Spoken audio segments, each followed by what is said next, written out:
আল্লাহর আদেশ অসংখ্য আছে। আল্লাহর আদেশ আপনাকে সালাত আদায় করতে হবে।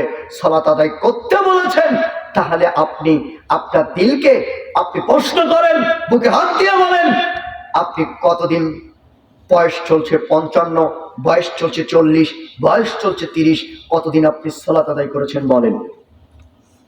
আপনি বলবেন, হুজুর আমি তো সালাতে আদায় করি না, এই শীতের মধ্যে উঠতে ইচ্ছে করে না, এই শীতের মধ্যে আমি যদি উঠি আমার অনেক সমস্যা, আমার এজমা আছে, আমি ঠিকভাবে কথা বলতে পারি না।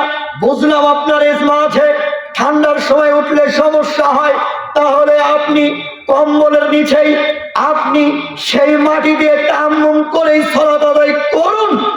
কিন্তু আপনি সালাতেই আদায় করেন না, আপনার আর কি, আপনার শ্বাসকষ্টের সমস্যা, এটা আপনি কি দেখান বলেন। বিচারের মাঠে আল্লাহ যদি আপনাকে বলে যে আপনি সালাত আদায় করেন না কেন, তখন কি আল্লাহ কি কথা বলবেন? আল্লাহ আমার শ্বাসকষ্ট তাই আমি উঠি নাই, আপনি এই কথা বলবেন?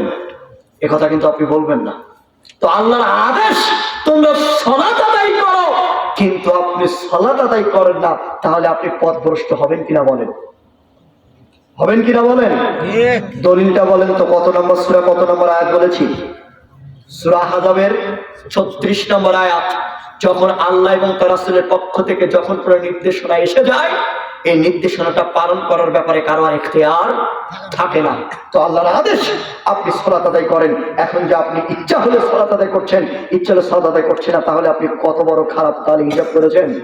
আল্লাহর উপরে মাতাব্বরি করছেন আপনি, আল্লাহর উপরে আপনি আল্লাহর সাথে অহংকার করছেন, আপনি সালাত আদায় করছেন না, তাই আল্লাহর সাথে অহংকার। বেনামাজিরা এত নিকৃষ্ট, বেনামাজিরা এত খারাপ, বেনামাজিরা এত নিকৃষ্ট, বেনামাজিরা এত খারাপ। বেনামাজি যদি 100 বার বিসমিল্লাহ বলে কোনো পশু জব করে, সেই পশুর গোশত খাওয়া হারাম। বেনামাজি যদি যদি সে পশু জব করে, সে গোশত খাওয়া হারাম।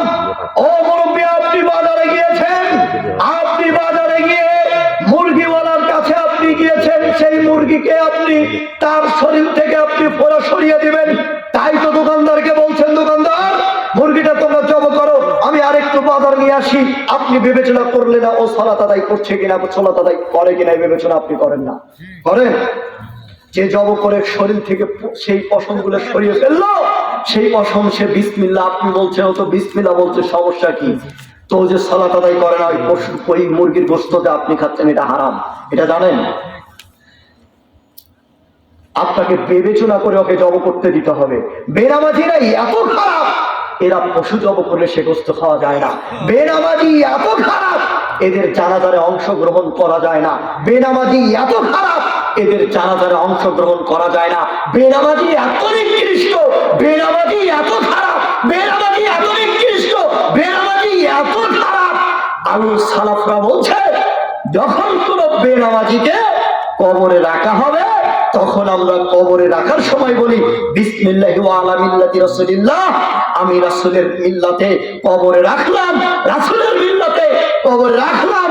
কিন্তু যখন বেনামাজিকে কবরে রাখা হবে, বেনামাজিকে যখন কবরে রাখা হবে, সালাফরা মজা করে বলেছে, ওখানে বলতে হবে বিসমিল্লাহি ওয়া আলা মিল্লাতি শয়তান, শয়তানের মিল্লাতে তোমাকে কবরে রাখলাম। কেন?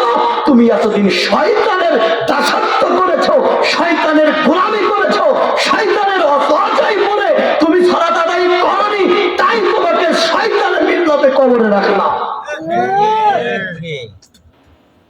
এটা আমার কথা নয়, এটা সালাফদের কথা। মজা করে এই কথা বলেছেন সালাফরা। বেনামাজিরা এত খারাপ,